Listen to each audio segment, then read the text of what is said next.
எனக்கு கடவுளின் குடும்பம் வேணும்னு நான் சொல்லும் பொழுதுதான் நான் திருமுழுக்கு பெற்றுக்கொள்ளும் தகுதியையே அடைகிறேன்.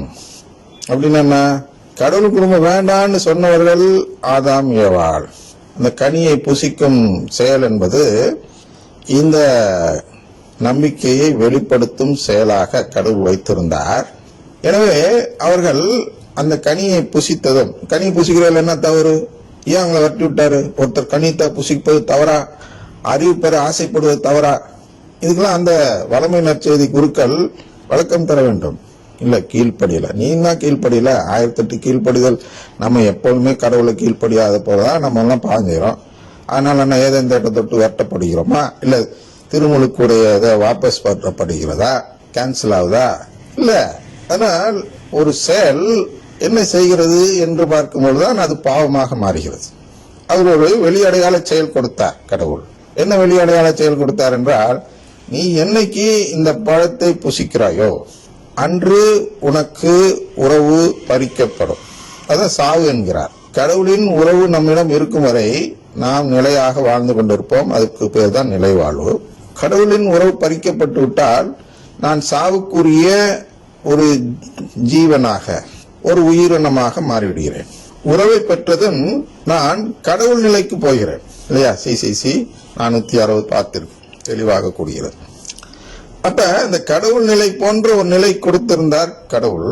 அப்கோர்ஸ் தீர்ப்பு நாள் வரை ஒரு நிலை, தீர்ப்பு நாளுக்கு பின்பு அவர்களை தத்தெடுப்பார். தத்தெடுத்திருந்தால் அவர்கள் கடவுளாகவே மாறியிருப்பார்கள். அதன் பிறகு அவர்களை சாவுக்கு விட முடியாது கடவுள். அதனால் அதுக்கு முன்னாடி அவங்கள்ட்ட ஒரு விருப்பத்தை கேட்டறிகிறார். சீராக்கு 15 14 17 படிச்சு பாருங்க.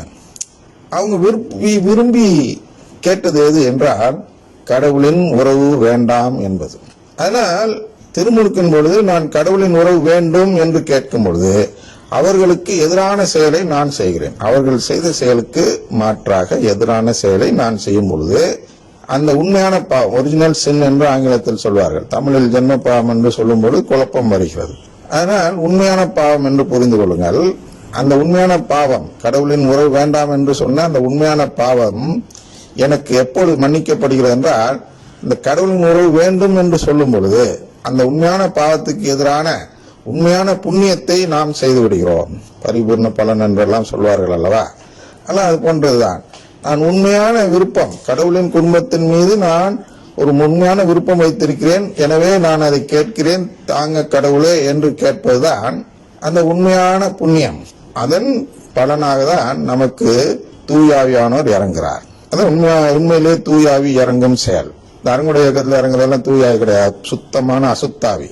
அது பேரு தூயாவின்னு வச்சு, இந்த காந்தின்னு பேர் வச்சுட்டு கொலைகாரனாலாம் இருப்பாங்க, பார்த்துருப்பீங்க. அது மாதிரி பேரு தூயாவின்னு வச்சுக்கிட்டு வந்து நம்ம எல்லாம் வளமை நற்செய்தி பக்கம் இழுப்பதுதான். அதாவது வளமை நற்செய்தினா உடனே நீங்க புரிதல் மாறிவிடுகிறது. வளமை நற்செய்தி நாம் இழுப்பது என்ன? உறவு வேண்டாம் என்று சொல்ல வைக்கும் ஆவிதான் அந்த அருங்கொடை இயக்கத்தில் இருக்கும் அந்த அசுத்தாவி. அந்த அசுத்தாவி தான் உங்களுக்குள் இந்த வாதத்தை வைக்கிறது. எந்த வாதத்தை வைக்கிறது? அதுல என்ன தப்பு? ஐயா, அந்த கனியை சாப்பிட்டதுல என்ன தப்பு? அது முதல்ல நீ சொல்லு. ஒரு கனி சாப்பிடுறது பெரிய தப்பா? அது போல ஏன் அவர் ஒரு கனியை சாப்பிடக்கூடாது ஏன் கட்டளையிட்டார் கடவுள்? கனி தானே, அறிவு பெறுவதற்கு ஏதுவாக இருக்கக்கூடிய கனி தானே, அழகாக இருப்பது தானே, சுவை அதிகமாக உள்ளது தானே. அதை ஏன் கடவுள் தடுக்கிறாரு? ஆக கீழ்ப்படிதலை சோதிக்க அல்ல, நம்முடைய விருப்பத்தை சோதிக்க. சீராக் 15 14 17 தெளிவா எடுத்துங்க. அது இணை சட்டத்திலும் வருது. ஆக அதை நம்ம ஞாபகத்தில் வச்சுக்கணும். கீழ்ப்படிதல் அங்க கீழ்ப்படிதலை சோதித்தார்னு வரும். இல்ல, விருப்பத்தை சோதிக்கிறார். அதுபோல்தான் எல்லோருக்கும் விருப்பத்தை சோதிக்கிறார். அந்த உலகத்தில் படைக்கப்பட்டிருக்கும் ஒவ்வொரு மனிதனுக்கும் அதேதான் நிலை. மனிதன் முன் வாழ்வும் சாவும் வைக்கப்படுகிறது. எது அவன் விரும்புறானோ அதை கையை நீட்டி எடுத்துக்கணும். அதனால என்ன பண்றாரு? அவன் தகுதி இழந்தோன தொடக்க நூல் 3:22 பாத்தீங்கன்னா, ஆதாம் ஏவாளை ஏதேன் தோட்டத்திலிருந்து ஏன் விரட்டுகிறார் என்பது சொல்லப்படுகிறது. ஏன்னா அவன் கையை நீட்டி வாழ்த்தன்கனியை பசித்து விட்டால் அவனுக்கு வாழ்வு தந்தாக வேண்டும்.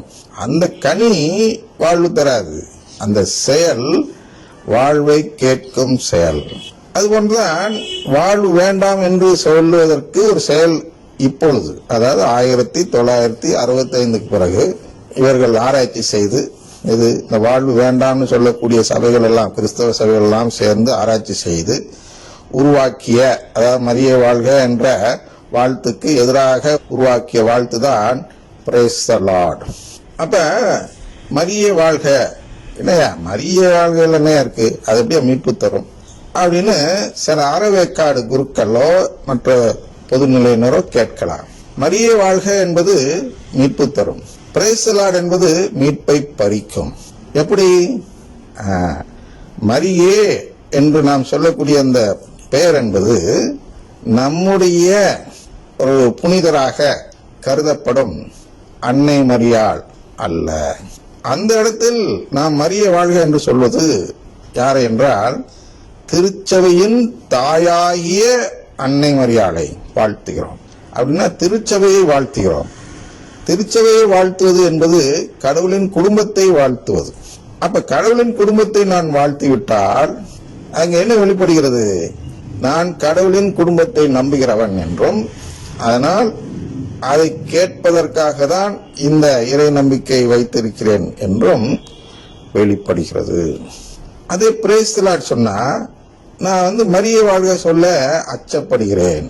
அதாவது திருச்சபை, கத்தோலிக்க திருச்சபை நம்புவதில் எனக்கு கூச்சமாக இருக்கிறது, வெட்கமாக இருக்கிறது, பெருமையாக சொல்ல முடியவில்லை. ஆனால் பிரைஸ் தி லார்ட் சொன்னால் எனக்கு பெருமை கிடைக்கிறது, நல்ல குரு என்ற ஒரு பெயர் கிடைக்கிறது, ஒரு பக்தி மிக்க பொதுநிலையினர் என்ற ஒரு பெயர் கிடைக்கிறது, பெருமையாக இருக்கிறது. மரியே வாழ்க சொன்னா என்னோட பழமைவாதியா இருக்கிற, மரியே வாழ்கவை சொல்ற, பிரைஸ் தி லார்ட் சொல்றா அப்படின்னு குருக்கள் சொல்லிக் கொடுப்பார்கள். பழமைவாதி அதெல்லாம் சாத்தானுடைய வார்த்தை.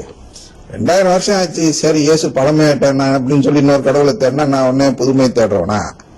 இல்ல, 2000 வருஷம் ஆனாலும் இயேசு பழமையான இயேசு தான், 20,000 வருஷம் ஆனாலும் இயேசு அதே இயேசு தான். அதான் நற்கருணை ஆண்டவர் தான். 20,000 ஆண்டுகள் ஆனாலும் நமக்கு நற்கருணை ஆண்டவர் தான் இயேசு. இல்ல பழமையான நம்பிக்கையை விட்டுரு, இனிமே களிமண் எல்லாம் இயேசு நம்பு அப்படின்னு சொன்னா எவ்வளவு முட்டாள்தனமோ, அது போலதான் இந்த பழமைவாதம். அதாவது மரியே வாழ்க என்று சொல்வது பழமைவாதம் என்று யாராவது சொன்னால் அவன் அவ்வளவு பெரிய முட்டாள்தனமான ஒரு கருத்தை சொல்லிக் கொடுக்கிறான். சிசிசி 2779க்கு எதிராக, அதாவது அதன் அடிப்படையில் அது போன்ற கருத்துக்கள். பிரைஸ் தி லார்ட் சொன்னால் புண்ணியம் என்று ஒரு கருத்து சொன்னால் அந்த கருத்து என்பது உருவ வழிபாடு செய்வதற்கு சமம் என்று சிசிசி சொல்லுகிறது. சொந்த கருத்தெல்லாம் இங்க புகுத்தக்கூடாது சொல்லியிருக்கு. ஆனால் இவர்கள் புகுத்தி வருகிறார்கள் சிறுக சிறுக. அப்படி அதுக்குதான் நான் சொல்றேன். அநேகர் இப்பொழுது வளமை நற்செய்தி நம்புவவர்களாக மாறிவிட்டார்கள். அதனால் இந்த வளமை நற்செய்தியை நம்புவதன் அடையாளம் எங்க இருக்கிறது என்றால் பிரைஸ் தி லார்ட் சொல்வதில் இருக்கிறது. யாரெல்லாம் சிலுவை நற்செய்தி நம்புகிறார்களோ, சிலுவை நற்செய்தி நம்புறது என்ன? யாரெல்லாம் கடவுளின் குடும்பத்தில் சேர விரும்புகிறார்களோ அவர்கள் எல்லாம் மரியே வாழ்க என்றுதான் பொது இடங்களில் வாழ்த்து கூறணும். இல்லை ஒன்றும் சொல்லாங்க. மரியே வாழ்க என்று வாழ்த்து கூறினால் அவர் சொல்கிறார், என்ன உங்களுக்கு வாசி காட்டுகிறேன்.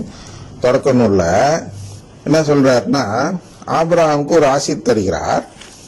தொடக்க நூல் 12:3 எடுத்தீங்கன்னா, உனக்கு ஆசி கூறுவோருக்கு நான் ஆசி வழங்குவேன், உன்னை சபிப்போரை நானும் சபிப்பேன், உன் வழியாக மண்ணுலகின் மக்களினங்கள் அனைத்தும் ஆசி பெறும். பாருங்க, இது ஆபிரகாம்கிட்ட கொடுக்கிறார்.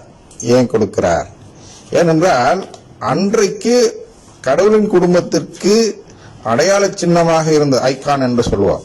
அந்த அடையாள சின்னமாக இருந்தது ஆபிரகாம், ப்ரீஃபிகரேஷன் என்று சொல்வார்கள்.